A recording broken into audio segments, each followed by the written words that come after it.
somebody who comes in every 6 or 7 weeks for a haircut. They have an expensive month followed by a month where they don't spend anything. There are some people that will sign up for a membership just to have the same amount of money coming out of their bank every month. So there's lots of angles that we can push memberships out to our customers, but just calling it a membership isn't enough. It's not different enough. We need to find the reason why they would want to sign up. And then what I encourage most people to do, which is really scary, as far as hair is concerned, what I encourage most people to do is make them unlimited memberships. And that's when salon owners start getting a bit hot around the collar and don't really understand how they're going to make any money. But if you can say to somebody, you can come in for as many cut and blow dries as you want, in the same way as they would pay for a gym membership, you turn up as much as you want to. That's a really easy sell now for the customer.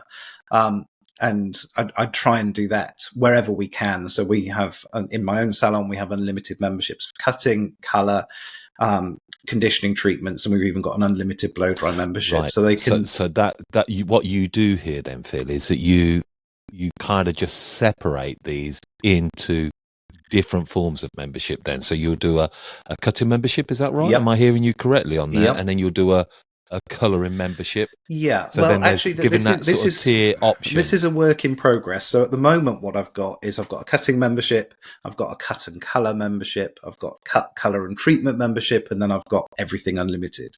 I'm not doing that anymore. So what I've learned over the years is most people, when they encounter something brand new like that, will sign up for the basic one. I'll go for the cut one. And then what we find is 2 or 3 months down the line, they say, oh, I wish I'd done the colour one as well now. And then you've got to figure out what to do. Do you cancel that membership, start another one, or are they going to do 3 months on that one, 9 months on that? It gets really messy. So what I'm moving to is separate memberships for each type of service. So if they decide 3 months later they want to add colour, fine, just sign up for that membership on top. So it gives us a lot more flexibility as far as that's concerned. And then it's just a case of identifying, like I said, who it's going to be for. So, for example, on the colour membership, there's a huge range of colours that we could be doing, but it only actually makes sense really for my highlight or balayage customers. It doesn't really make sense financially if you're only coming in for a tint regrowth. It only really makes sense if it's those higher value items. So once we've identified who the membership's for, we can build the membership and then, of course, price the membership appropriately to make it a no-brainer for them. So it's not, if you go in there feeling that it's not for everybody, it's a lot easier. So do you, when you set up these memberships, you have to have T&Cs, I guess, because there's got to be terms and conditions. Yep. Are people restricted by the amount of how many services they can have, times? Maybe you could just share a little bit more on that information. So so I've got a program called Salon Memberships Master Plan, and in there I'm not allowed to give legal advice, but I do give my T's and C's, which actually I stole from that gym owner initially, and kind of modified those and swapped a few haircuts with a solicitor to polish things up a little bit.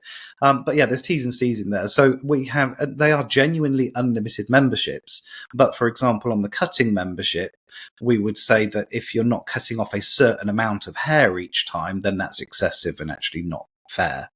And with colour, we say, we're not. First of all, the one thing that I will say around memberships is it doesn't bypass any of your professionalism. So if you know that something's not right for a customer's hair, we're not going to do it whether they're a member or not. It doesn't bypass the skin testing. It doesn't. But if someone's coming in for an excessive number of colours and it's going to damage the hair, then the answer is no. So it doesn't bypass any of that professional consultation and any of those skills. But we always say, we're not going to get a great colour result for you unless we've got a visible regrowth. So, and it's the hair growth that kind of restricts it for us. The only one that we've had to be a little bit harder on was the unlimited blow dries, and we had to say, actually, we think more than one blow dry in a day might be a bit excessive. So that's the only one that's got kind of a soft. How can we overcome any of those difficult moments, though, where a client who's bought into their membership says, well, hang, I'm not happy with this.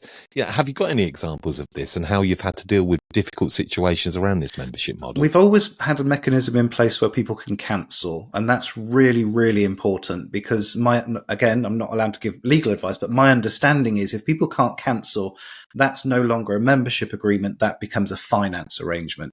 And a finance arrangement, quite rightly, it also comes with a huge amount of legislation, and we've got to register with different authorities that you're providing finance to customers and blah, blah, blah. That's why people like Klarna can charge so much for what they do.